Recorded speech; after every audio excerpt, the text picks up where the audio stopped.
కృతజ్ఞతాస్తుతులు చెల్లిస్తున్నాం ప్రభా.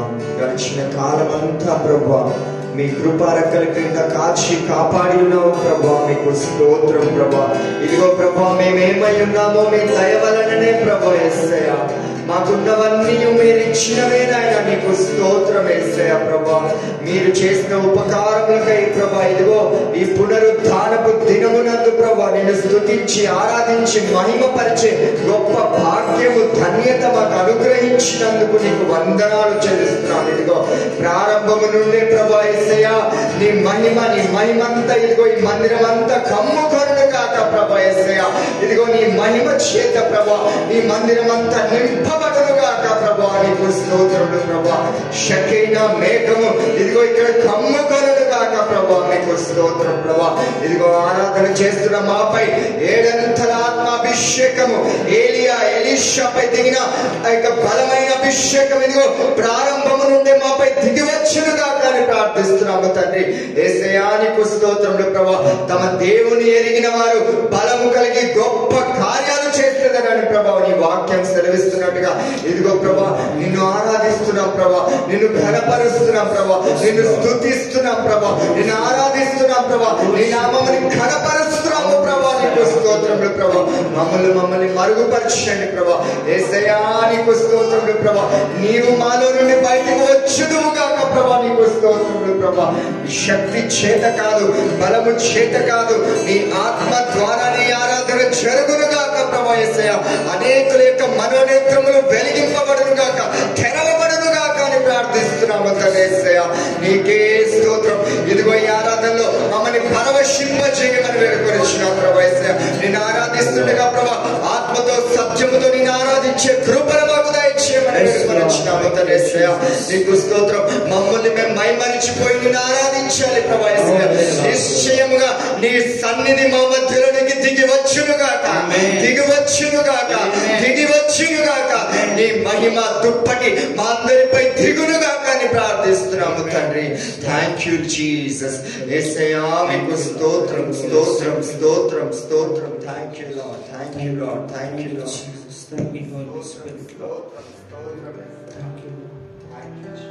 అయ్యా వందనాలు, అయ్యా వందనాలు, అయ్యా వందనాలు నీకే. అయ్యా వందనాలు, అయ్యా వందనాలు, అయ్యా వందనాలు నీకే. అయ్యా వందనాలు, అయ్యా వందనాలు,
చెల్లింతును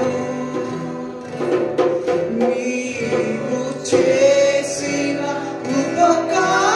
ఉపకారములకై నేనేమి చెల్లింతును ఏడాది దూడలన్నా వేలాది పొట్టేళ్ళన్నా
పరిశుద్ధాత్మ తండ్రి దేవా ప్రభువా ఇదిగో మధ్యలో ప్రభుత్వం సంచరించండి అయ్యా దేవా ప్రభువా ఇదిగో ప్రభా నీ ఘన స్వాగతం అయ్యా ప్రభా తండ్రి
క్రిస్మస్ క్రైస్ట్ మాసాన్ని ఆరాధన అందరూ కూడా ఇదిగో ఈ నెలలో అందరూ కూడా దేవుని ఇదిగో గడిచిన 11 నెలలు మన జీవితంలో ఎంతో మేలు చేస్తున్నాడు ఇదిగో ఎంతో కృపను చూపుతున్నాడు ఈ నెల ఇదిగో ఆయనకి ఇదిగో గొప్ప స్తుతులు చెల్లిస్తాం ఇదిగో ఇది ఆయనకి స్తోత్రం చెల్లించే సమయం ఇదిగో ఆయన ఘనపరిచే సమయం ఆయన ఆరాధించే సమయం మన జీవితంలో చేసిన మేలులకై అందరూ కూడా ఒక నిమిషం ఆయన స్తోత్రాలు చెల్లిస్తాం thank you Lord let we all thank you let we all praise him thank you father thank you Lord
కోట్ల దూతలు ప్రభువా అనునిత్యం ప్రభువా తండ్రి నేను కొనియాడదగిన దేవుడవయ్యా తండ్రి దేవా ప్రభువా నువ్వు పరిశుద్ధుడవయ్యా ప్రభువా నువ్వు మహోన్నతుడవయ్యా ప్రభువా నువ్వు మృత్యుంజయుడవయ్యా ప్రభువా నువ్వు అగ్ని జ్వాలల వంటి కళ్ళు గలవాడవయ్యా ప్రభువా ఇదిగో అయ్యా రాజా పరిశుద్ధుడా ఈ స్థలంలోనికి మీరు ఆహ్వానించండి అయ్యా ప్రభువా ఇదిగో ప్రభువా నీ బిడ్డలతో ప్రభువా మీరు మాట్లాడండి అయ్యా నీ బిడ్డలను తాకండి అయ్యా ప్రభువా ఈ ఆరాధన ప్రభు ఒక బలమైన ఎన్కౌంటర్ జరగాలయ్యా ప్రభువా ఇదిగో ప్రభువా గత నెలల ప్రభు మా ఆరాధన ఎట్టిగా ఉన్నదో ప్రభువా తండ్రి ఇక మీదట ప్రభువా మా ఆరాధనలో ప్రభువా బలమైన కార్యములు జరుగును కాకనైనా ప్రభువా ఆరాధిస్తుండగా స్వస్థతలు జరుగును కాకనైనా ప్రభువా ఆరాధిస్తుండగా సూచక్రియలు జరుగును కాక ప్రభువా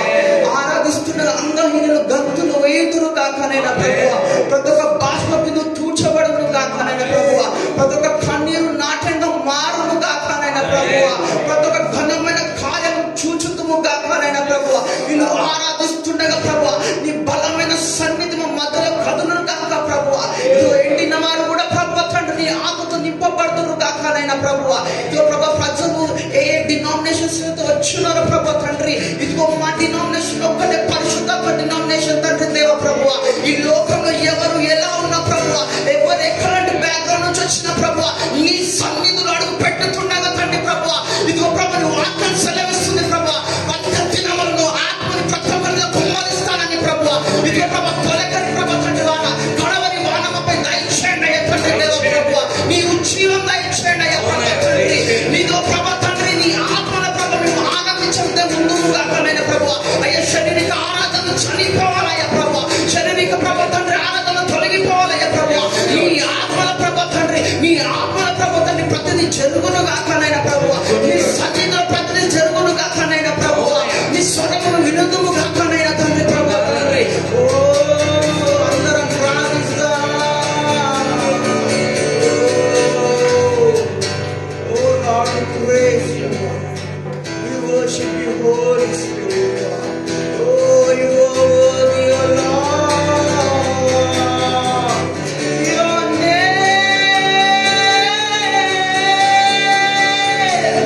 is above all names. Oh, there is no other like you, Lord. Oh, you are the mighty one. We praise your holy name.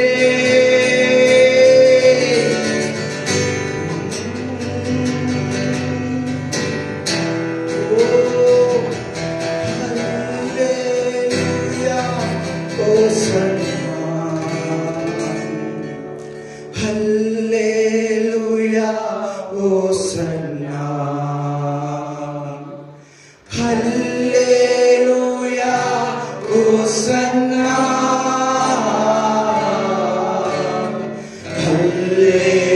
Hallelujah, Hosanna.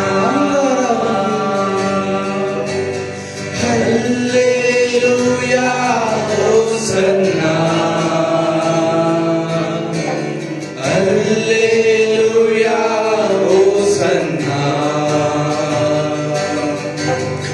Hallelujah, Hosanna. Hallelujah, Hosanna. Hallelujah, Hosanna.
బిడ్డలందరికీ ప్రభా శక్తిని దయచేయండి ప్రభా, నీ బలము దయచేయండి ప్రభా. నీకు బలమైన వాక్యం ప్రభా బిడ్డలకు ఆజ్ఞను ముట్టండి ప్రభా, ఆడుకోండి ప్రభా తండ్రి.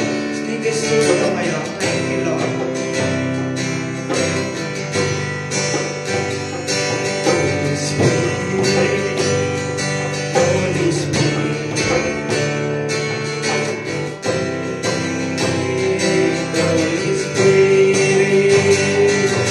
Holy Spirit, Holy Spirit, Holy Spirit, Holy Spirit.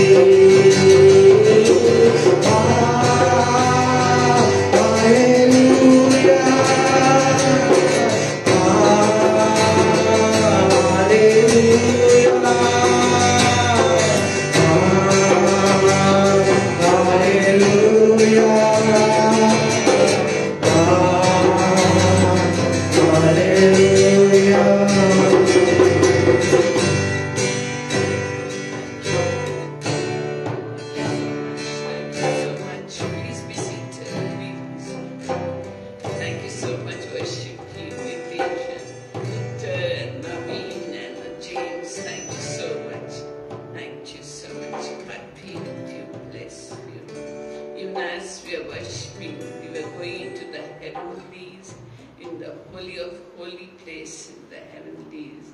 Where the angels and archangels and all the company of heaven, they laud and magnify God's glorious name, evermore praising and sing to God, holy, holy, holy, Lord God Almighty, who was and is to come. We praise you. Thank you, Lord. Thank you, Father. Hakoshians, Yekoraha, Okashahans. My beautiful children, my grace is coming upon you powerfully and mightily. For I am your Father, and I love you, with an everlasting love, and with loving kindness have I drawn you. I am your heavenly Father, and I've touched each one of you and blessed each one of you. Bless you at the point where you needed blessing, where you wanted me. I am your Father. In Jesus' name. Amen. Amen. Amen. So did any of you have any special experience while the worship was going, you'd like to share with us? While the worship was going, did God talk something? Give you a vision or something? Any of you can come forward and share with us. Don't have to be shy. Yeah. That includes even the worship team also? Anybody from the worship team also would like to share experience? Feeling shy today, okay? Yeah.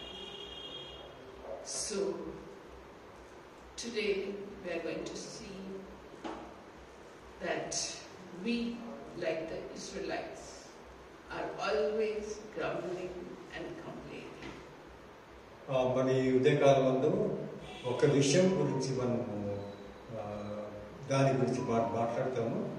ఏ విధంగా Israel ప్రజలు ఎప్పుడు గొణుకుతూ సనుగుతూ ఉండేవారో మనం కూడా అదే విధంగా ఉంటాము. ఆ విషయం గురించి మనం మాట్లాడతాం. My beloved children, నా ప్రియమైన బిడ్డలారా, that I will give you gifts in this Advent season.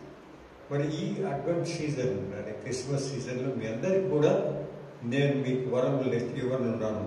I will give you spiritual gifts that you are longing for. ఆత్మీయమైన వరములను మీ అందరిపై నేను కుమ్మరించున్నాను. మీరు ఎంతో కాలం నాడు అడుగుతున్నారు నాకు ఆ వరం నాకు కావాలని. I have been reading your hearts, and your hearts are looking forward expectantly to what the Almighty God gave you. మీ అందరూ కూడా ఎంతో ఆతురతో మీ హృదయాలు వేచి ఉన్నవి. నా పరలోకమున ఉన్న తండ్రి నాకు ఏమని ఇవ్వనున్నాడు వరమని. those who humble yourselves under the mighty hand of God are going to be exalted in your professional life and in your personal life. వారు పరలోకంలో ఉన్న మన తండ్రి యొక్క మరి మనం అంతమంది వినయపూర్వకముగా ఆయన దగ్గరికి వచ్చినట్లా మన వినయాన్ని మన ఆత్మీయతను చూసి దేవుడు మమ్మల్ని అందరినీ కూడా మరి ఆశీర్వదించనున్నాడు. I will open up doors for you that you are knocking on.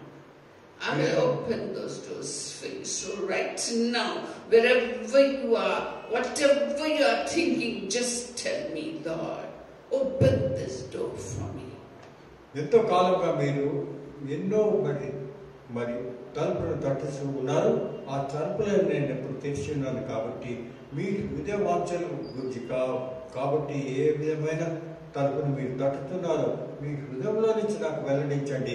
నేను దానికి మీకు ఇవ్వనున్నాను. By faith you ask, and by faith I am giving it to you. మరి నమ్మకం విశ్వాసంతో అడగండి, నేను ఇవ్వనున్నాను. According to your faith be unto you, beloved. మీకు ఎంత విశ్వాసం ఉన్నదో దాని ప్రకారంగానే మీకు నేను ఇవ్వనున్నాను. Many of you are knocking at doors that are shut, and I am opening it for those who believe that I can do it, so I will do it. మరి ఇక్కడ ఎంతమంది విశ్వాసంతో వచ్చి నా కొరకు దేవుడు చేయనున్నాడు అనుకుంటున్నారో వారందరూ కూడా నేను చేయనున్నాను. And I am giving you packages just now. ఇప్పుడే మీకు కావాల్సినవి కూడా నేను ప్యాకేజెస్ ద్వారా నేను ఇవ్వనున్నాను. Yellow packets are coming. ఎన్నో ప్యాకెట్స్ మీ దగ్గర రానున్నవి. Whichever color one you like, you take one packet. Green packets are coming. ఎన్నో విధములైన రంగుల్లో ప్యాకేజెస్ వస్తున్నాయి. మీకు ఏ రంగు ఇష్టమో దాని ప్రకారం ఎంచుకోనండి. Gifts wrapped in red and pink are coming. ఇప్పుడు ఎర్రగా కాగితంతో మరి ఎర్రకాయతో ప్యాకేజ్ అయిన వరములు మీ దగ్గరికి From వస్తున్నాయి. heaven they are coming. White packets are coming. మరి తెల్ల రంగు మరి కవర్తో ఉన్నవి కూడా వస్తున్నవి. Now I give you a choice. You lift one of those packages. కాబట్టి వాటిలన్నిటి మీ ముందర ఎదురుగా వచ్చినప్పుడు మీరు తీసుకొని మీరు ఏ రంగు మీకు నచ్చుతుందో దాని విధంగా దాన్ని మీరు తీసుకోండి. Those who have picked up the yellow packets, I want you to know that you will all have gifts of healing. మరి ఇక్కడ ప్రతి వారు కూడా ఏ ఎల్లో రంగు తీసుకున్నారో మరి వారికి కూడా నేను ఇవందరికీ పరిచయం చేయటకు మరి శరీర యొక్క బాధ ఉన్న వారికి పరిచయం చేయటకు నేను మీకు ఇవ్వనున్నాను ఆ వరములు.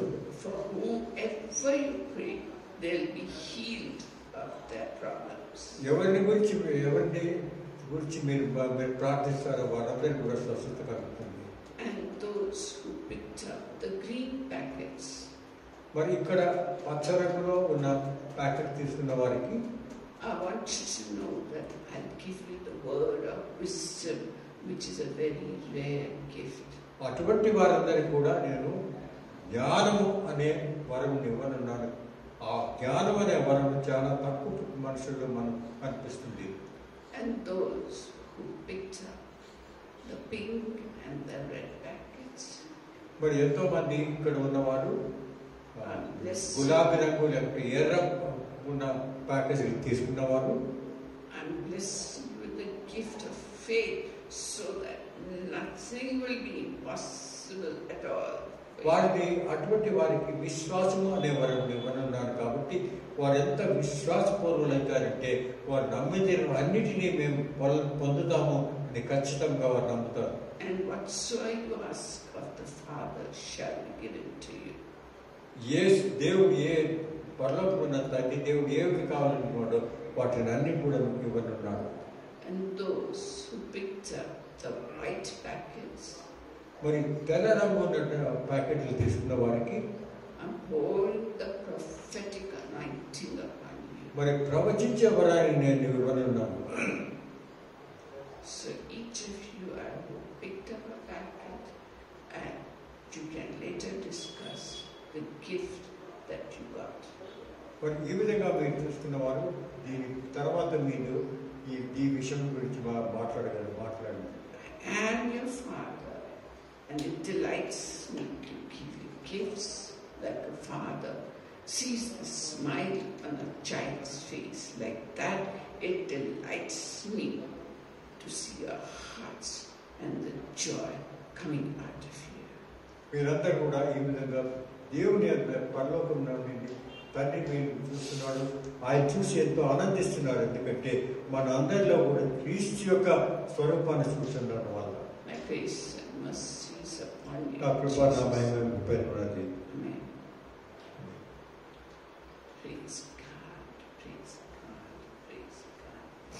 So you see, in life, as we go through life's pathway, we encounter many difficult situations, and when something comes up against us, we grumble, complain. If not allowed, then in our hearts we grumble and complain. మన జీవిత మార్గంలో ఉన్నాడు ఈ విధంగా మనం పయనిస్తున్న సమయంలో మనకు ఒకసారి కష్టాలు ఎదురైతే కష్టాలు ఎదురైనప్పుడు ఏమి చేస్తామంటే మనం ఎప్పుడు సరుకుతూ గొడుపుతూ ఉంటాం. Like that, the Israelites also grumbled and complained. 70 people came from the land of Canaan into Egypt, and when God was leading them out, there were 25 lakh people led out of the land of Egypt, out of the land of slavery by Moses. మీరు చూసినట్టయితే పాత నిబంధన గ్రంథంలో యోసేపు తరపు నుంచి వచ్చిన వాడు 70 మంది వచ్చినట్టుగా మనం చూస్తున్నాం. యాకోబుతో కలిసి యాకోబు దేశంలోకి వచ్చినారు.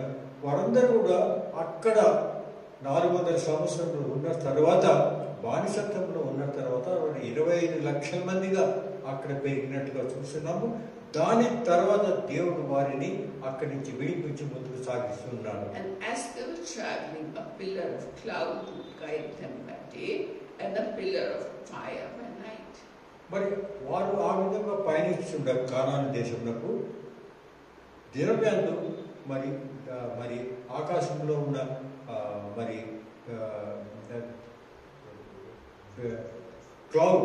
క్లౌడ్ అంటే మరి మేఘ స్తంభంతో మరి రాత్రి అందు అగ్ని స్తంభంతో నడిపించినట్టుగా మనం చూస్తున్నాం. And we shall see what Paul has to say in 1 Corinthians chapter 10 verses 1 to 12. వాటి 1 కొరింథీయులు 10వ అధ్యాయము 1 నుంచి 12వ వచనం మీదుగా వ్రాసి ఉన్నది. So we all know that God sent 10 plagues upon the Egyptians, and after the 10th plague, when the firstborn was dead of animals and of Egyptians, they left the land of Egypt and God led them towards the Red Sea. మీరు చూసినట్లయితే ఐగుప్తు దేశంలో ఏ విధంగా వారిని విడుదల దేవుడు ఏ విధంగా చేసినట్టు యెహోవా దేవుడు ఆ ఐగుప్తు దేశం పైన 10 తెగులు వచ్చినట్టుగా మనం చూస్తున్నాం. ఆ 10 తెగులు వచ్చిన తర్వాత మాత్రమే అక్కడ వారికి బానిసత్వం నుంచి విడుదల వెళ్ళింది. దాని తర్వాత కానాన్ దేశంలో పయనమైనారు. And when they reached the Red Sea, they were scared, but Moses lifted his rod and parted the Red Sea, and the Israelites walked through, and the pillar of fire came behind them, pillar of cloud came behind them to protect them from the Egyptians who had also chased them into the sea. మీరు చూసినట్టయితే వారు ఆ విధంగా అరణ్య ప్రదేశంలో వెళుతూ ఉండగా మరి ఎర్ర సముద్రమును వారు అక్కడ వెళ్ళారు. అక్కడ వెళ్ళిన తర్వాత వారికి తెలియదు ఏం చేయాలండి. ఎందుకంటే ఎర్ర సముద్రం మరి వెళ్ళేదానికి ఏమైనా సాధనం లేదు కాబట్టి. అటువంటి సమయంలో దేవుడు ఏం చేసినాడంటే మరి ఆ మేఘ స్తంభము వారి ముందు ఉండేది, మరి ఆ వెనక పక్క వచ్చినది. దానికి కారణం ఏమిటంటే, as they came to the Red Sea, we find that Paul is talking about it, that they were all baptized into, and all verse 2 says, and all were baptized into Moses in the cloud and the sea.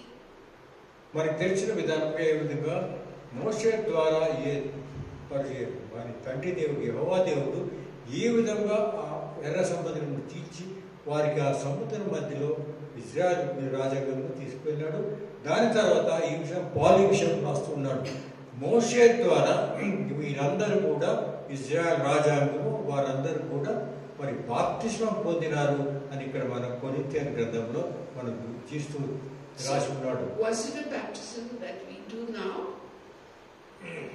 No, it was not that kind of baptism, but Paul is calling it a baptism because they were giving up their old life in Egypt, life of slavery, and coming into a new life for freedom. So that is how Paul calls it. They were baptized in the cloud and in the sea. మరి మీరు చూసినట్టయితే మనం ఈ కాలంలో మనం కూడా బాప్తిస్మం పొందుతుంటాము.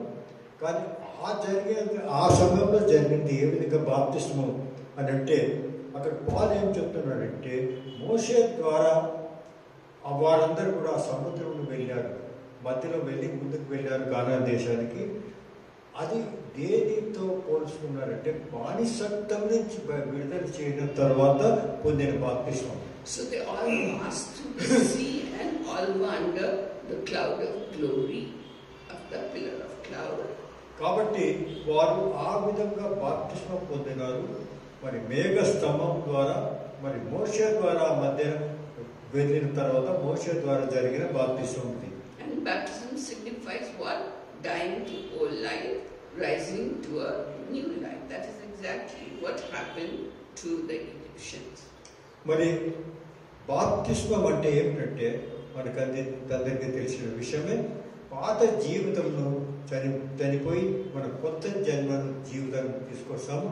అదేవిధంగా ఈ బానిసత్వం నుంచి వారు విడుదలయ్యి కొత్త మరి దేవుని ఫ్రీడంతో ముందుకు వెళ్తున్నారు. And he says, and all ate the same spiritual food.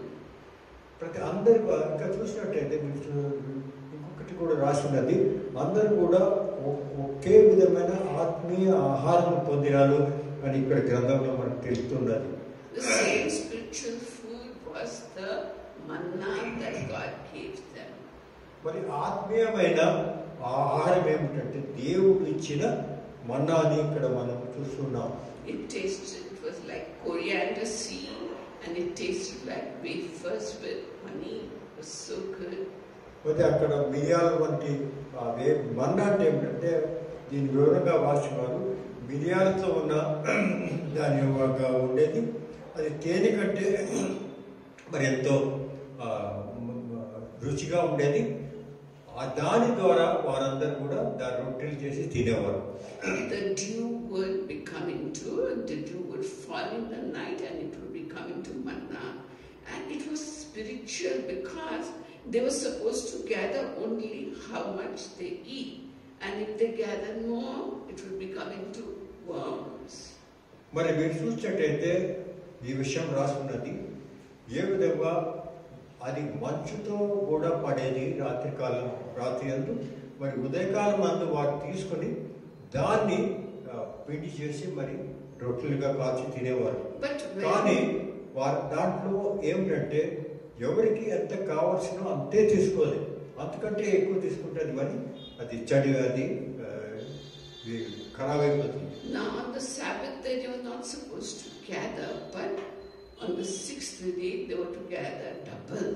And even if they kept it overnight, it did not get worms. Wasn't that spiritual food? That was miracle of God. మీరు చూసినట్టయితే వారు Sabbath టైంకు పని చేయకూడదు కాబట్టి Sabbath కావాల్సినది కూడా ఒక దినం ముందే దాన్ని వారు తీసుకునేవారు. అంటే 2 అంతలుగా వారు తీసుకునేవారు. దాని తర్వాత అది ఒక్క దినం వారు తినేవారు. దాని తర్వాత మరి అది ఉండేది కాదు, అది చెడిపోయేది. ఈ మరి ఆత్మీయమైన ఆహారం దేవుడు అందరికీ ఇచ్చేట్టుగా మనం చూస్తున్నాం. And verse 4 says, and all drank the same spiritual drink, for they were drinking from a spiritual rock which followed them. And that rock was Christ.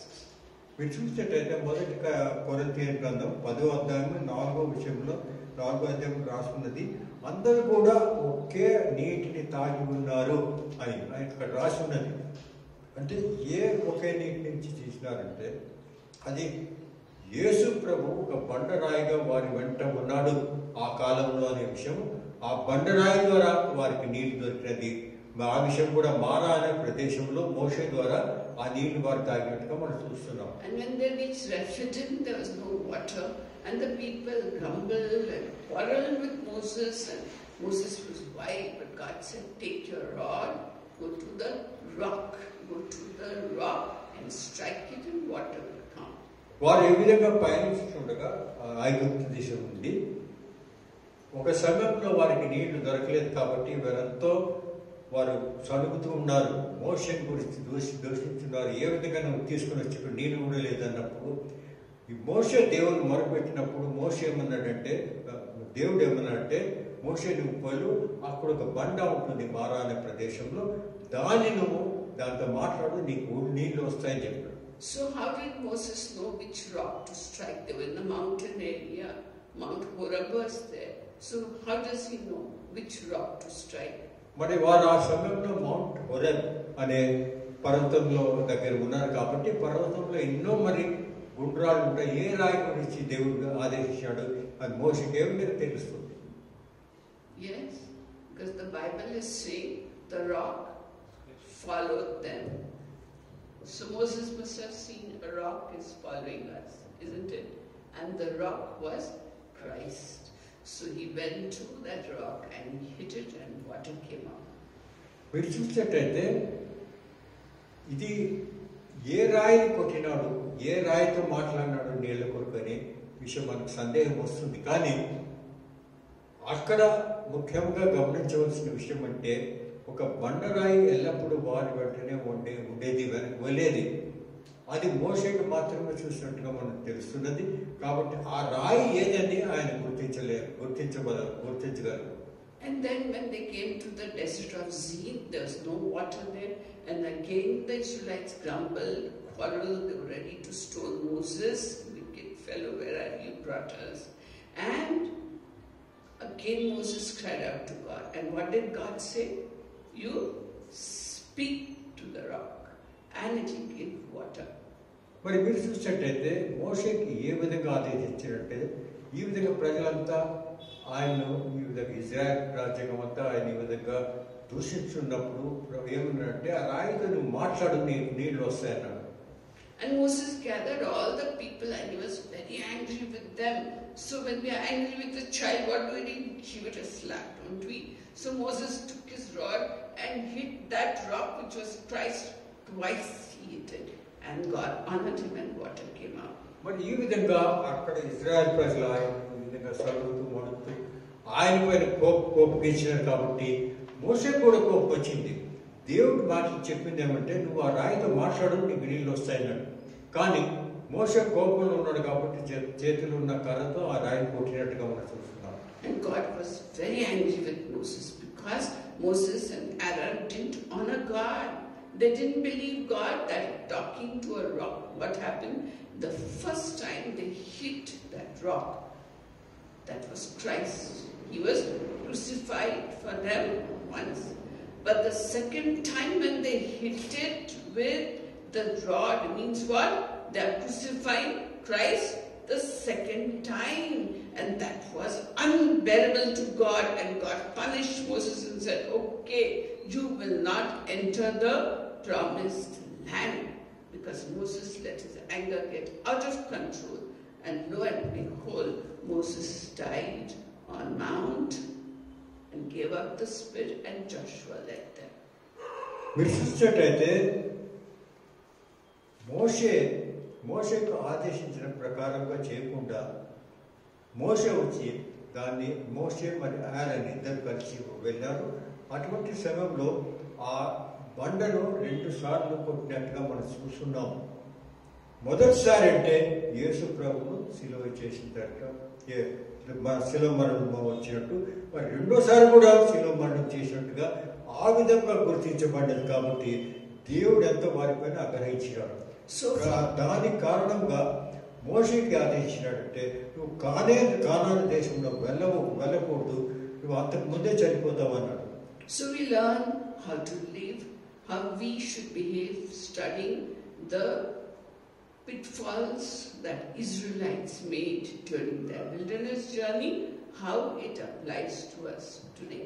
మరి ఈ విషయాలన్నిటి కూడా ఈ సమయంలో మరి ఈ కాలంలో ఏ విధంగా మనకు వర్తిస్తాయి, మోషే ఏ విధంగా మనకు దృష్టాంతంగా మనకు కనపడుతున్నాడో ఆ దృష్టాంతం ద్వారా మనం ఏ విషయాలు మనం నేర్చుకోగలం. Because in 1 Corinthians chapter 10 verse 5 it says, nevertheless with most of them God was not well pleased, for they were laid low in the wilderness. కాబట్టి అటువంటి వారు ఎంతోమంది వారు ఉన్నారు. కాబట్టి మోషే తర్వాత వారందరూ కూడా ఆ కానాను దేశంలో వెళ్ళలేదు అని ఇక్కడ మనకు 10వ అధ్యాయం కొరింథీయుల గ్రంథము 1 కొరింథీయులు 10వ అధ్యాయము 5వ వచనంలో రాసి ఉన్నది. In Numbers 13 and 14 we know why God was very angry with them. మరి మీరు చూసినట్టయితే 13, 14 వచనంలో కూడా దేవుడు ఎందుకు వారిపైన అంత కోపించాడని అది కూడా అక్కడ వివరంగా వ్రాసి ఉన్నది. They had reached the border of the promised land and 12 spies went out to spy on the land. మీరు చూసినట్టయితే అక్కడ కానాను దేశంలో ప్రవేశించే ముందు వారందరూ కూడా ఒక 12 మంది గూఢచారులను కానాను దేశంకు పంపినట్టుగా చూస్తున్నాము.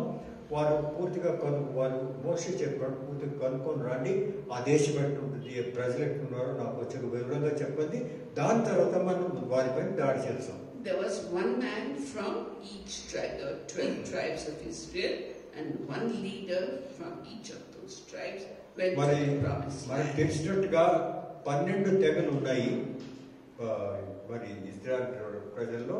ఆ 12 తెగల నుంచి ఒక్కొక్కరిని ఎన్నుకొని 12 మంది పంపినట్టుగా మనం చూస్తున్నాం. And 40 days they explored the land.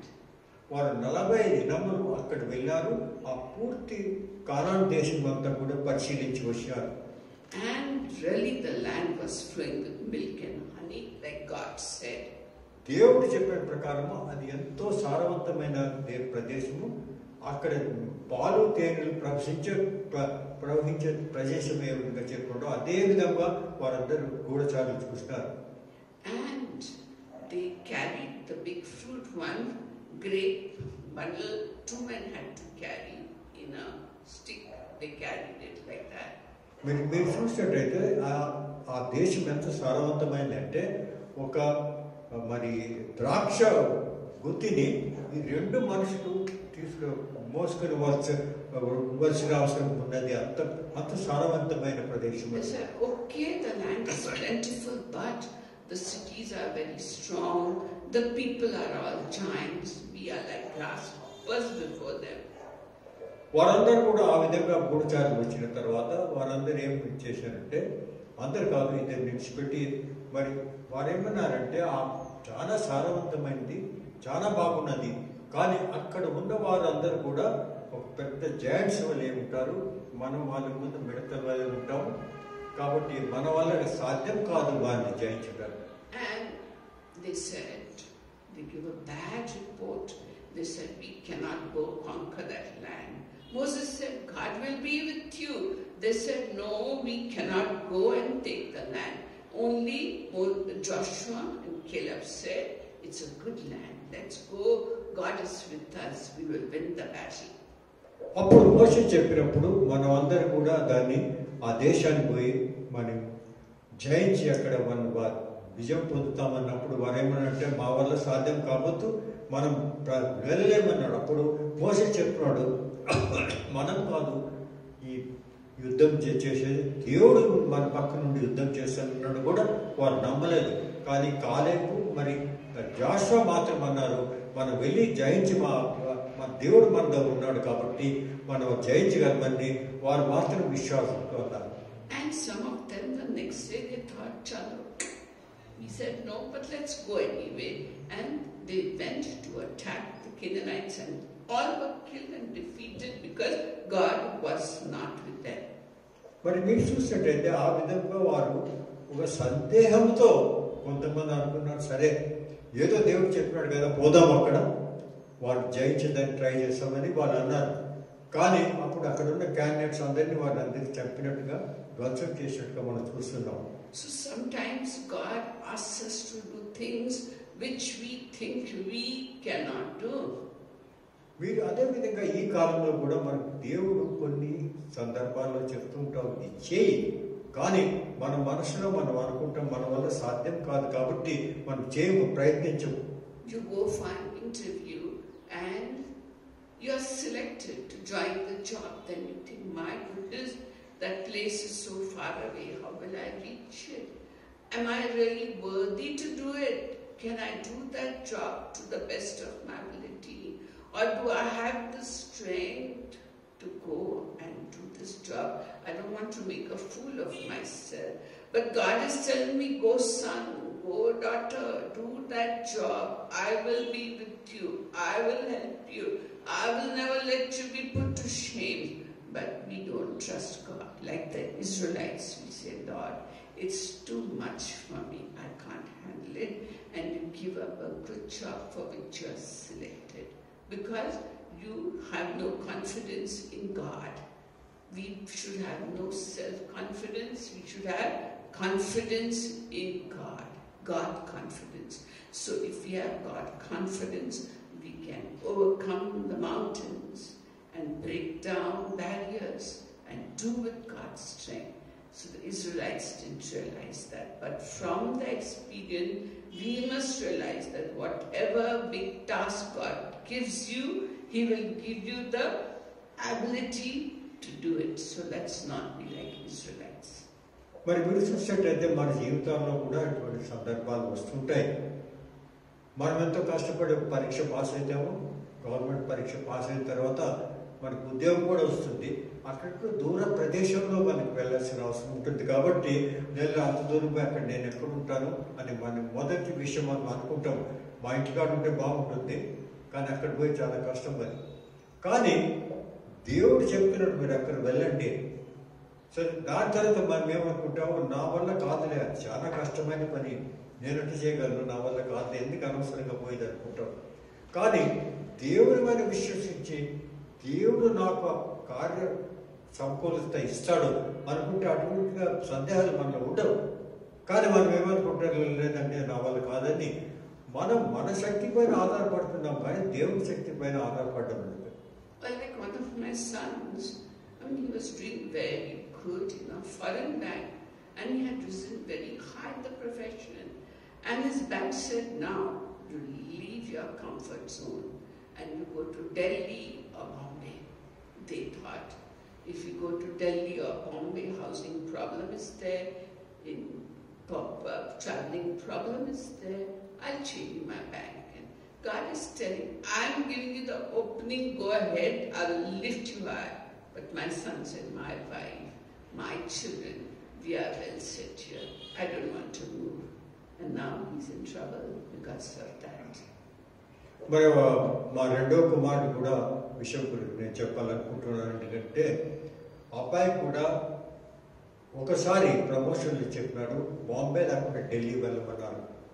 వెళ్ళంటే అప్పుడేమన్నంటే నేను ఎట్లా వెళ్ళగలను, పిల్లలంతా చదువుతున్నారు, మేమంతా ఇక్కడ సెటిల్ అయినాము, బాంబే కానీ ఢిల్లీ అయితే చాలా అన్సెటిల్మెంట్ అవుతుంది అని అనుకొని తన జ్ఞానాన్ని వినియోగించి అక్కడే వేరే జాబ్ తీసుకొని నేను సెటిల్ అయినాను అనుకున్నాడు. కానీ అది కాలేదు. ఇప్పుడు ఈ సందర్భంలో ఆయన కొంచెం కష్టాల్లో ఉన్నాడు. And he didn't remember our example. We were posted from place to place. Board exam or no board exam. We had no money to stay by ourselves. Wherever uncle was posted, we went. Our children didn't get very best education. They went to central schools or normal school. But wherever uncle went, we went. We were financially unable to have 2 establishments. And we moved. And we moved.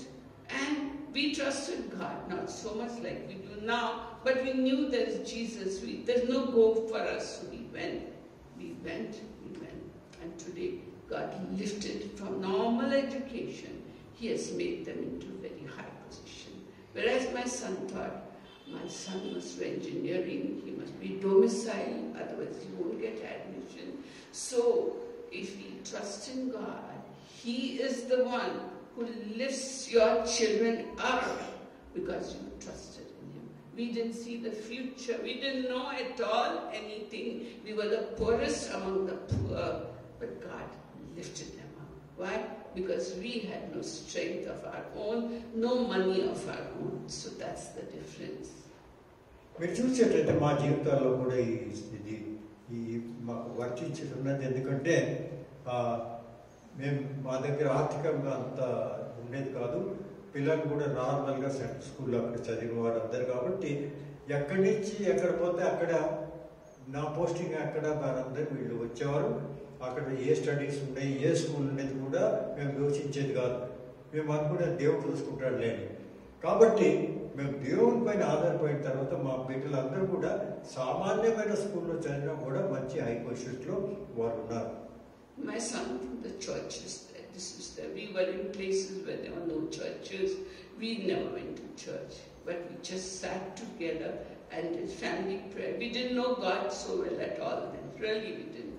But we honored God. Whatever the situation, we sit down, do family prayer. Sit down, cry to Lord. Sit down, do family prayer. And God lifted them, not we, nothing good in us. It's God who saw these people. They honor me, they have no hopes, they can't get their prize postings like people to influence and get. We couldn't do, you see, and neither colleges, we couldn't spend so much and send them to best colleges. But one thing we did, we cried.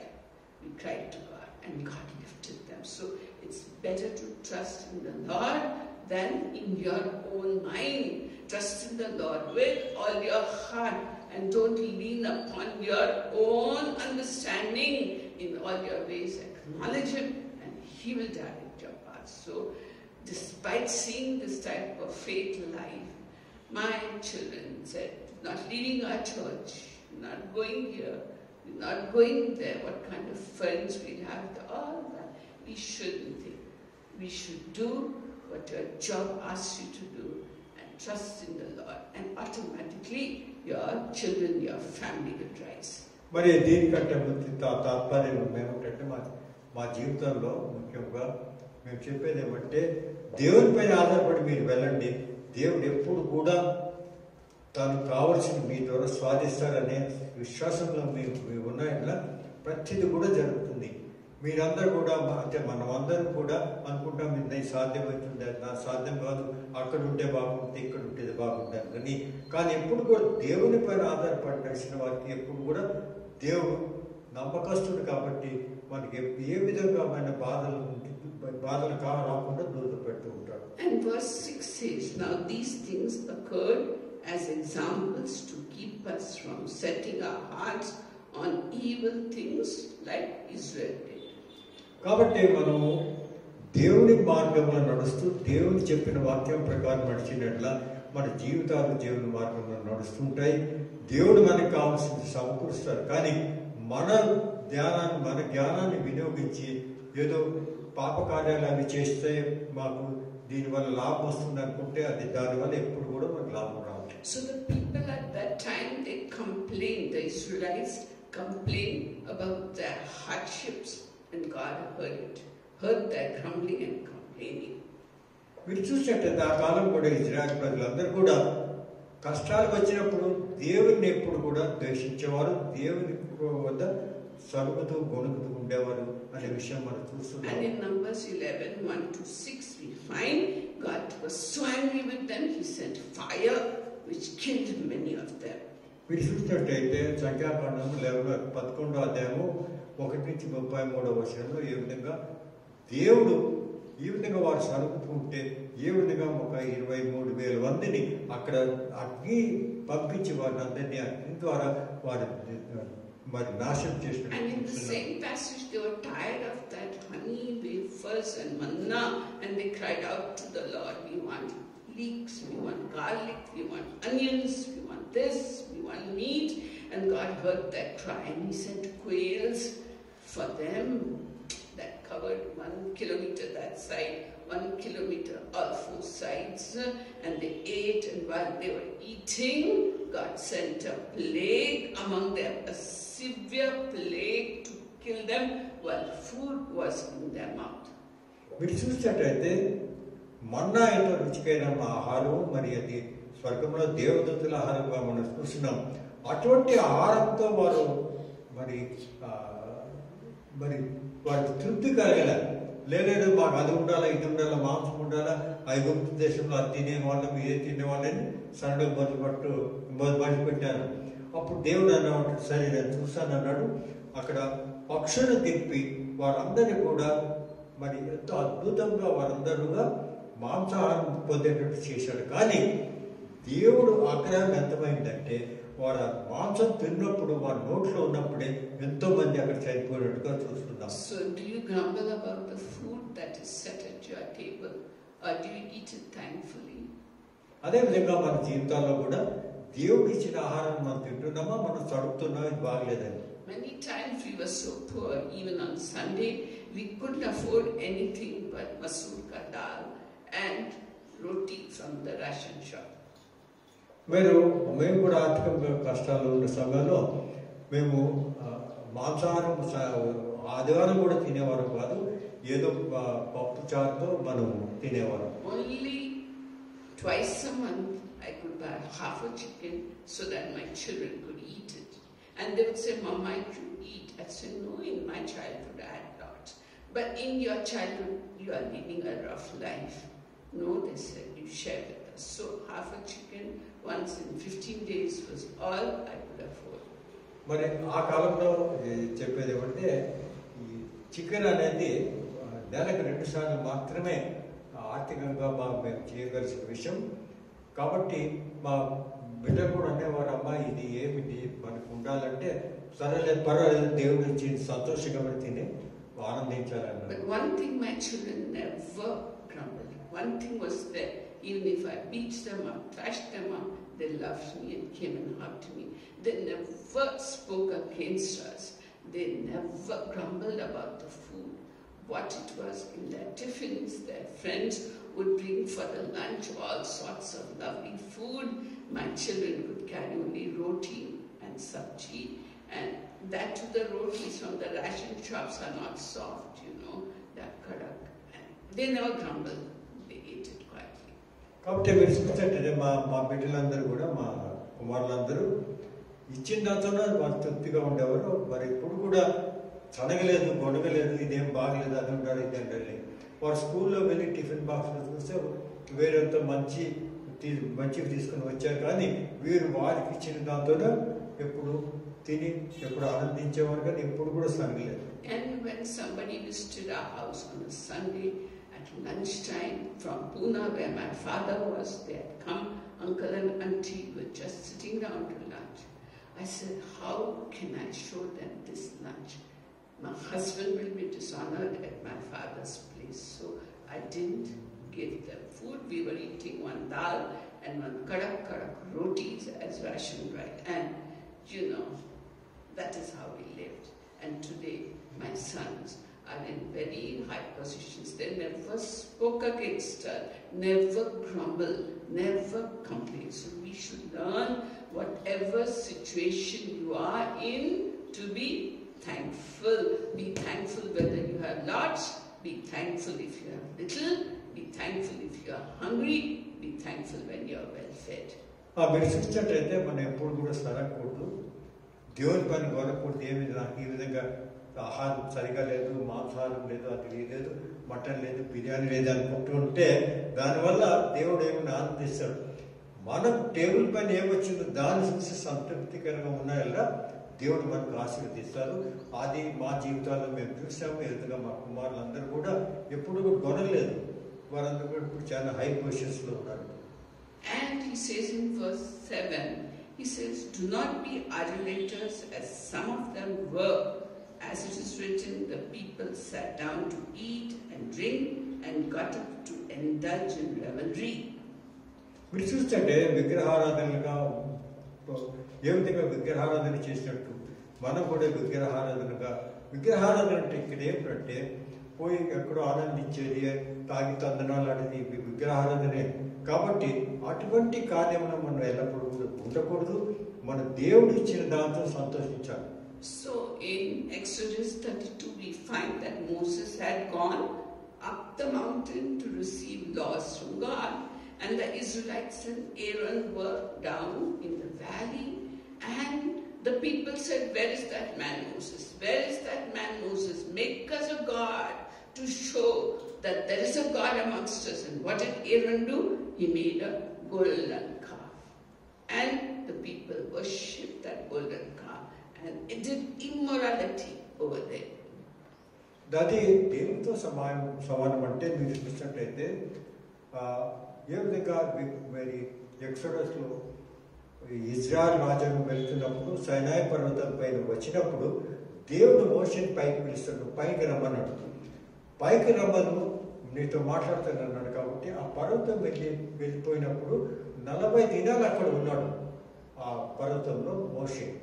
ఈ కింద ఉన్న వారు ఏం చేశారంటే, మోషే లేడు, ఎవరు లేరు, ఎక్కడికి పోయినాడు మనకు తెలియదు, దేవునిపై నమ్మకం లేదు, దేవుడు ఏ విధంగా వాళ్ళు నడిపిస్తున్నారని మర్చిపోయి మరి ఆరంకి చెప్పినారు, ఇవాళ ఈ మోషే ఎక్కడికి పోయినా మనకు తెలియదు, ఇప్పుడు మనము నువ్వు ఒక బొమ్మ చేయి, ఆ బొమ్మ ద్వారా దాన్ని ప్రార్థించి ఆ దేవుడు మనకు ముందు నడుపుతాడు. కాబట్టి అటువంటి అవివేకమైన వ్యక్తులు దేవునికి తిరుగుబాటు చేసిన వ్యక్తులు మనం చూస్తున్నాం. When Moses came down, the people were running wild, and God said, "Moses, I want to destroy the Israelites and make you into a great nation."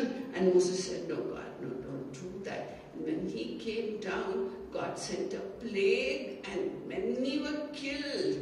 And the Levites came on Moses. Moses said, "Who is for me on my side?" And the Levites came to the side of Moses and killed 3,000 people. And for that reason, the Levites were chosen to be the people of God. మరి ఇప్పుడు చూసినట్లయితే ఏ విధంగా వారు అక్కడ ఒక బంగారు దూడని చేసి వారంతా ఆరాధిస్తున్న సమయంలో మోషే కింద వస్తున్న సమయంలో దేవుడు చూసి చెప్తాడు, వీరందరినీ కూడా నాశనం చేయనున్నాడు, నీ ద్వారా కొత్త సంతానం చేసి వారందరూ కూడా కానాన్ దేశానికి వెళ్తారన్నాడు.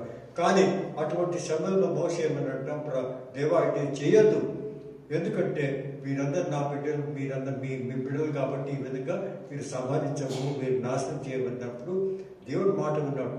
మాట విని వారిని విడిచిపెట్టిగా మనం చూస్తున్నాం. కానీ వారందరి పైన కూడా ఒక ప్లేగ్ వచ్చి కొంతమంది చనిపోయినట్టుగా చూస్తున్నాం. And in verse 8 it says we should not commit sexual immorality as some of them did, and in one day 23,000 of them they died. మరి ఇక్కడ చూసినట్టయితే సంఖ్యాకాండము 25వ అధ్యాయము 1-13 వచనంలో రాసినది ఏమిటంటే, వ్యభిచారం చేయవద్దు అని రాసినది. కాబట్టి వ్యభిచారం చేసిన వారికి ఏ విధంగా దేవుడు శిక్షిస్తాడు అని అక్కడ మీరు చూసినట్టయితే 23,000 మంది ఈ దేవుడు సంహరించాడు, ఎందుకంటే వారంతా వ్యభిచారం చేస్తున్న వారిగా ఉన్నారు. So while they were, we find it in Numbers 25, 1-13, we find that while they were in Shittim, Balaam, he told the king of Balaam, let the Israelites do immorality and you'll have them defeated. So the men went to the temple of Baal, where Baal was worshipped, and they worshipped and ate idol food and had immorality with the Moabite women, and God killed 24,000 of them. Only one man, Phinehas, when he saw a man coming with a Midianite woman to their camp, killed them both. And so Phinehas was in the line of the high priest. మీరు చూసినట్లయితే 23,000 మంది ఏ విధంగా చనిపోయారు అంటే, దేవుడి ద్వారా ఆగ్రహపడి దేవుడి వారిపై చనిపోయినట్టే వారందరూ కూడా అక్కడ కానాన్ దేశంలో ఉన్న స్త్రీలతో సంబంధాలు పెట్టుకొని మరి ఈ విధంగా వ్యభిచారం చేస్తున్నారు. ఫినియాస్ అనే వాటికి మాత్రము దూరంగా ఉన్నాడు కాబట్టి అటువంటి ప్రవర్తన చేయలేదు. వారందరూ చనిపోయారు కాదు, ఫినియాస్ వదిలాడు. కానీ ఆ ఫినియాస్ దేవుడు మరి తన క్లాన్ అంటే దేవుడు యేసుప్రభు వచ్చే వంశావళిలో ఫినియాస్ కూడా ఉన్నాడు.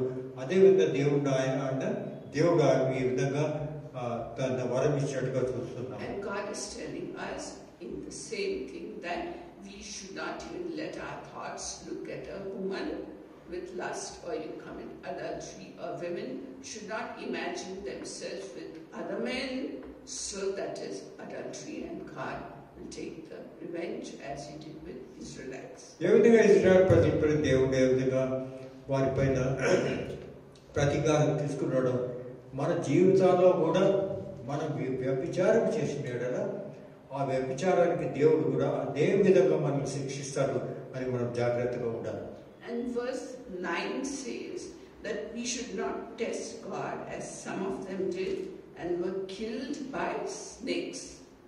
మరి ఇంకొక 9వ వచనం మీకు వ్రాస్తున్నది చెప్తున్నది ఏమిటంటే వారు దేవుని పరీక్షించినారు. మనం దేవుని ఎప్పుడు కూడా పరీక్షలో పెట్టకూడదు. ఏ విధంగా వారు పరీక్షించిన తర్వాత పాముల ద్వారా వారు చనిపోయి శిక్షించబడి చనిపోయినారుగా మనం చూస్తున్నాం. And in Numbers 21:5-9 we find that the people were impatient in the wilderness. They were grumbling and they were talking against Moses and wanting to stone Moses, and God was very angry, so he sent poisonous snakes to kill them, and they were bitten by snakes and were dying. మరి చూసినట్టయితే 21వ అధ్యాయము సంఖ్యాకాండంలో చూసినట్టయితే అక్కడున్న ప్రజలందరూ దేవునిగా విరోధంగా మాట్లాడుతూ గొణుకుతూ ఉండేవారు. మోషేని రాళ్ళతో కొట్టి చంపాలనుకున్నారు. అటువంటి శ్రమను దేవుడంతో ఆగ్రహించి దాని ద్వారా అక్కడ పాములను పంపి ఎంతో మంది చనిపోయినట్టుగా మేము చూస్తున్నాం. And the people cried out to God, so God told Moses, make a bronze serpent, put it on a pole and lift it high, and whoever sees that serpent, he will live. అటువంటి సభలో ప్రజలందరూ మొరపెట్టుకున్నప్పుడు దేవుడు మోషేకి చెప్పాడేమంటే నువ్వు ఒక ఇత్తడి పాముని చేయి, అది ఒక ఎత్తుపైన పోల్లో పెట్టి అందరు చూసేటట్టు చేయండి. ఎవరెవరు ఆ పోల్ని చూస్తారో ఆ సర్పాన్ని చూస్తారో వారందరూ కూడా చనిపోరు అని వారికి రక్షణ కలుగుతుంది అన్నాడు. And verse 10 says, do not grumble as some of them did and were killed by the destroying angel. ఈ విధంగా మీరు చూస్తుంటే ఇంకొక విషయంలో కాదు కూడా ఎవరు ఏ దేవుని పైన గొడుగుతున్నారో వారందరినీ కూడా దేవుడు నాశనం చేసినట్టుగా మనం చూస్తున్నాం. And then in 1 Corinthians 10:11-12 it says, these things happen as examples and were written down as warnings for us, on whom the culmination of the ages has come. So if you think you're standing firm, be careful that you don't fall. అదేవిధంగా 1 కొరింథీయులు 10వ అధ్యాయము 11-12 కూడా దేవుడు మనకు హెచ్చరించున్నాడు. ఎప్పుడు కూడా దేవునికి ఆదేశ ప్రకారం నడచండి, ఎప్పుడు కూడా సరకూడదు కొనకూడదు అని అంటున్నాడు. So from Israel's history we learn that we should not grumble and complain against our leaders, against our pastors. అదేవిధంగా మనం కూడా మన పైన అధికారంలో ఉన్న వారిని లేదంటే మరి పాస్టర్లు వారి పైన కూడా మనం ఎప్పుడు కూడా వారి పైన కొనకూడదు, కోప్పడకూడదు. Because they are the Lord's anointed. ఎందుకంటే వారు దేవుడి ద్వారా ఆశీర్వదించబడి వచ్చిన వారు. When David could kill Saul, he said, far be it from me that I lift my hand against the Lord's anointed. So in our speech and in our thoughts when we attend church and you find something not agreeing with you, keep it in your heart, but don't defame your pastors when you go there. అదే విధంగా మనం చూసినట్టయితే ఎన్నో సందర్భాలు ఈ విధంగా జరిగి ఉన్నాయి. కాబట్టి మనం కూడా మన జీవితాల్లో ఏ విధంగా మనం ఒక విషయం మనం అనుకుంటే చెడ్డ విషయం యోచించినట్ల మీ హృదయాలను పెట్టుకొని దేవుడితో ప్రార్థించండి. Then we must not grumble and complain against the elders of our family. అదే విధంగా మన కుటుంబాల్లో ఉన్న పెద్దలను కూడా గౌరవించాలి. వారిని కూడా ఎప్పుడుగా కూడా ఈ విధంగా వారి గురించి మనం విమర్శించకూడదు. When parents and grandparents grow old, they are no more agile and firm like they used to be. Their food may drop from their mouth, or they may be clumsy and drop things, break them, and we shouldn't grumble against them. Instead, we should help the elderly and show them the correct way to do and look after them. అదేవిధంగా మన పెద్దలు ఉంటారు, వారు మరి వృద్ధులు ఉంటారు కాబట్టి వృద్ధులకు ప్రతి విషయం సరిగ్గా చేయలేరు. వారి చేతుల నుంచి జారిపోతూ ఉంటుంది. ఎన్నో వారు సందర్భాలు మనం చూస్తున్నప్పుడు మనం వారిపైన చిరాకు పడకూడదు. మన శాంతి సమాధానంతో వారితో మాట్లాడి వారికి మనం సాయం చేయాలి. The women of the family shouldn't grumble that they have to make food soft and give food on time to the elders and follow that thing. They shouldn't grumble about it. అదే విధంగా అక్కడ స్త్రీలు అక్కడ మరి ఉన్న మరి వారి బంధువులు మిత్రులందరూ కూడా స్త్రీలు ముఖ్యంగా ఆహారం మరి అన్నం అంతా వండేటప్పుడు కొంచెం మెత్తగా ఉండాలి, అది ఉండాలి, దేన్ని ముసలివాడికి ఇది ఇవ్వాలి అని వారు ఎప్పుడు కూడా చిరాకు అవ్వకూడదు. మరి ఆ విధంగా వారు And also the elder generation mustn't put their values upon the younger generation. Everything is different now, as it should be. Uncle tells me your days were different. Let the children be, let them do that thing. But I say, why so much wastage? Why go and eat out? It's so unhealthy. Uncle said, leave them be. You did your thing, which you thought was right. Let them lead their lives. అదేవిధంగా మనం చూసినట్లయితే ఈ సమయంలో పెద్దలకు మరి యవనస్తులకు చాలా difference ఉన్నది. Next generation అంటారు, వారి ఇష్ట ప్రకారం వాళ్ళు చేసుకుంటారు. మన కాలంలో ఈ విధంగా చేస్తే అదే జరగాలని అనుకోవాల్సిన అవసరం లేదు. ఎందుకంటే 56 సంవత్సరాల ముందు జరిగింది ఇప్పుడు జరుగుతాయి కాబట్టి వారి పైన మనం గొడవకూడదు. ఈడేబట్టి చేస్తున్నాడు, నా ముందు పుట్టినోడు నా మాట వినడం లేదు అని అనుకోకూడదు. So nowadays youngsters, and when we were young and we had a hard day, we came home and quickly made khichdi and everyone was very happy. But today youngsters call Swiggy and Zomato and all those pizzas and burgers and all that. It's so bad for you. That is how it is in the modern time. మనం ఏం చేస్తామంటే అరే Swiggy నుంచి ఆ నుంచి ఈ నుంచి తెచ్చుకునేది ఏంటది ఫాస్ట్ ఫుడ్స్ వల్ల ఆరోగ్యం చెడిపోతుందని ప్రయోజనం ఉంటుంది. వాళ్ళు వింటారా? అవసరం లేదు. ఈ కాలంలో ఫాస్ట్ ఫుడ్స్తోనే జీవిస్తున్నారు కాబట్టి మనం చెప్పలేము ఆ కాలంలో మేము ఇంటికాడ చేసేవాళ్ళం, నెయ్యితో చేసేవాళ్ళం. ఇప్పుడు అవసరం లేదు అటువంటి బోధలు అంతా. And between husbands and wives, when you live together, you start noticing every point that is troubling you. The habits, the ways, and everything. The husband notices about the wife, and the wife notices about the husband.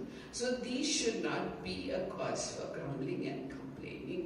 The wife should respect her husband totally, completely, and the husband should be loving towards his wife, who is the weaker person. Otherwise, the Bible says his prayers will not be answered. మీరు చూసినట్లయితే భార్య భర్తల్లో కూడా అదే విధంగా సంబంధాలు ఉంటాయి. భార్య భర్తలు వచ్చి వాళ్ళు అనుకోకూడదు నా భర్త ఏం చేస్తున్నాడు, ఇది బాగలేదు, ఇది మంచిది కాదు. అదే భార్య కూడా అనుకోకూడదు అది ఏం ఈ విధంగా చేస్తున్నాడు. భర్త అనుకోకూడదు నా పెళ్ళాం ఏమిది ఈ విధంగా చేస్తున్నది అని. వారి మధ్యలో మనస్పర్ధలు రాకూడదు. Both husband and wife must sit together and plan the budget rather than grumbling against husband, wife grumbling against husband, husband grumbling against wife. Sit down and say, what do you like to eat? I'll make it your way. I'll try to improve.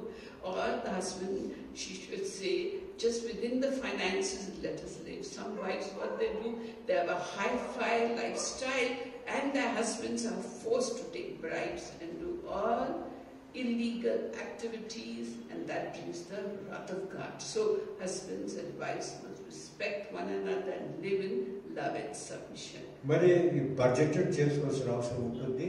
గృహాల్లో కూడా మనం home budget ఉండాలి. కానీ అది వాళ్ళు అది చేస్తున్నారు, ఇది ఉండదు, అది ఎంత కొన్నారు, ఇది కొన్నారు, నేను కూడా కొనాలా, అక్కడ పోవాలి, అక్కడ తినాలి, ఆ హోటల్కి వెళ్ళాలి అని ఖర్చులు పెంచుకుంటే ప్రయోజనం లేదు.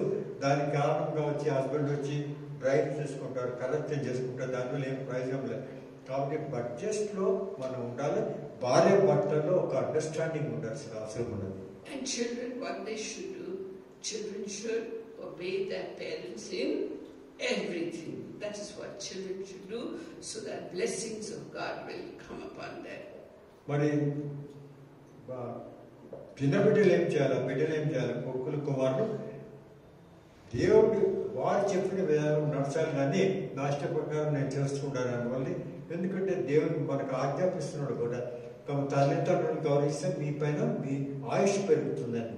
కాబట్టి చిన్న మరి కొడుకులు కూతురు అందరూ కూడా సంతానం కూడా తమ తల్లిదండ్రులను ఎప్పుడు కూడా వారి ఆజ్ఞ ప్రకారం నడుస్తుంటారు. So from the experience of Israelites we find that we shouldn't grumble, we shouldn't complain. Even in our minds we shouldn't curse anybody, you know.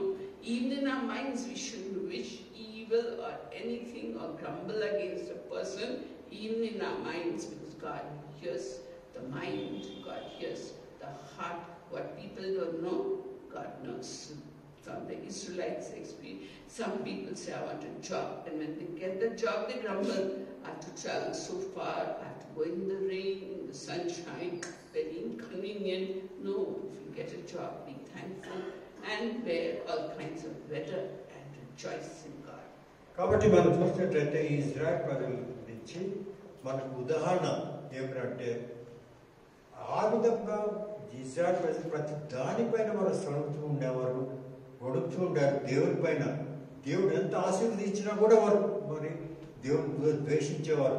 కాబట్టి మన జీవితాల్లో కూడా ఏ విధమైన కాలం ఉన్నా కూడా మనం అనుకుంటాం, సరే ముందు నేను ద్వేషించలేదు అతన్ని, కానీ నా హృదయంలో ద్వేషించినా కూడా అది కూడా చాలా సీరియస్. కాబట్టి మన జీవితాల్లో ఎల్లప్పుడూ కూడా మన హృదయం ఎప్పుడు మన్యం లేకుండా ఉండాలి, దేవుడు చెప్పిన మార్గంలో నడుస్తూ ఉండాలి. కానీ ఎప్పుడు కూడా మనం దేవుని పైన సనకూడదు, కొనకూడదు, ఎక్కడ పంపినాడు, ఏం చేశాడు, అది లేదా ఇది లేదని. Because godliness with contentment is a great gain. కాబట్టి ఈ విధంగా మనం ప్రవర్తించేటట్ల దేవుడు ఎప్పుడు మనకు ఆశీర్వదిస్తూ ఉంటాడు. Let us pray. Almighty God, Father in heaven, we praise you and thank you and glorify your name, Lord. కృపగల తండ్రి, మహోన్నతుడైన దేవా, ఈ వాక్యం మనందరికీ ఇచ్చినందుకు ప్రభువా మీకు మేము వందనాలు చెల్లించున్నాము. Help us to be totally satisfied, totally content in whatsoever situation you give us. ప్రభా, ఏ సందర్భం ఎక్కడ ఏమున్నా కూడా మేము ఎప్పుడు కూడా దానితో మేము సంతోషించట్టు, ఆ సంతృప్తి పడి ఆనందించేట్టు మమ్మల్ని చేయండి ప్రభు. Give us contentment in our hearts. మా హృదయాల్లో మీరు తృప్తి అనే విషయాన్ని వచ్చేట్టు చేయండి. And help us follow the example that Christ set for us. యేసు ప్రభు మాకు ఏ విధంగా ఉదాహరణ చెప్పినా ఆ ఉదాహరణ యేసు ప్రభు చెప్పిన మార్గంలో నడుస్తట్టు చేయండి ప్రభు. We thank you and praise you in Jesus' name. యేసు ప్రభు నామమున నడుచున్నాము. ఆమేన్. Praise God, praise God, praise God. Please have, I have made the coffee today. It's not like last time somebody else made. So please have that as snacks.